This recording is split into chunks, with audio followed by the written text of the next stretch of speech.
YouTube, what's going on? Kevin the Tech Ninja here, and today we're doing a speed test between the Pixel 2 XL and the Galaxy S9 Plus. Both devices are running their stock launchers, and the only thing that's different is the Pixel 2 XL is running a dark theme, but that does not affect speeds at any measurable amount. And also, all the applications, I cleared the cache off all of them, and we're coming off a fresh reboot. Let's take a look.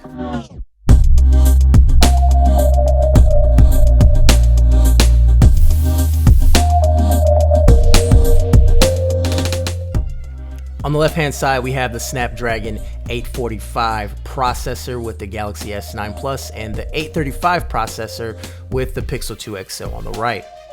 Now we're going to see if the software optimization on the Pixel is enough to beat the faster chipset on the Galaxy S9 Plus.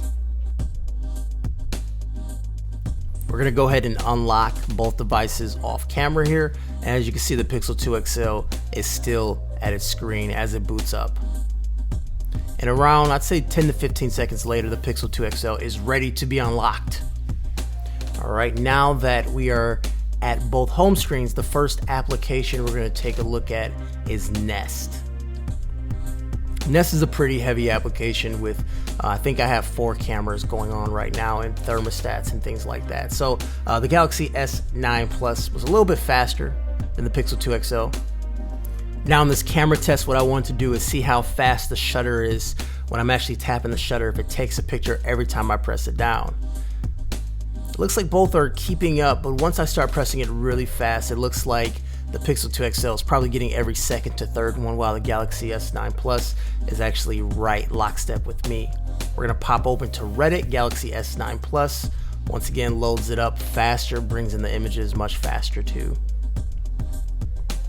Next up, we're going to launch Into the Dead 2.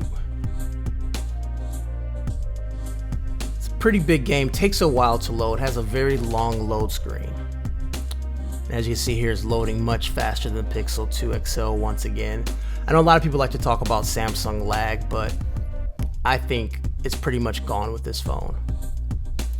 Last year's too, I mean, there's a lot of RAM in the phone, and then you have the newest Snapdragon processor too, which helps things out a ton. Even getting out of the application is much faster. We're gonna go into Alto's Adventure, which is a pretty fun game. And yet again, the Galaxy S9 Plus with Snapdragon 845 launches the game significantly faster. Both phones are fast, don't get me wrong, but the Galaxy S9 Plus with the newest Snapdragon, it's just beastly. It's just the fastest phone on Android right now. Now we're gonna do some multitasking. We're gonna double tap the Recents button to go into the latest app. As you can see here, the Galaxy S9 Plus was faster in doing that. Now we're gonna go back to Nest, and you know what? The Pixel 2 XL was actually faster going back to Nest, but in switching between apps, the Pixel 2 XL was right there too. So it's kind of interesting how that works. So from this quick real-world example, it's easy to see the benefits of the Snapdragon 845 over the Snapdragon 835. I was really interested to see if the Pixel stock-like experience versus Samsung's Samsung experience, if that was going to make a difference in the long term. But it looks like the raw horsepower took over everything else. And as we can see, the Galaxy S9 Plus is a smoking fast phone. Really interesting to see these results, and to be honest, I was very, very shocked. As always, guys, I'm Kevin the Tech Ninja. If you enjoyed the video, give it a thumbs up, hit subscribe, leave a comment down below, and I'll talk to you guys later. Take care.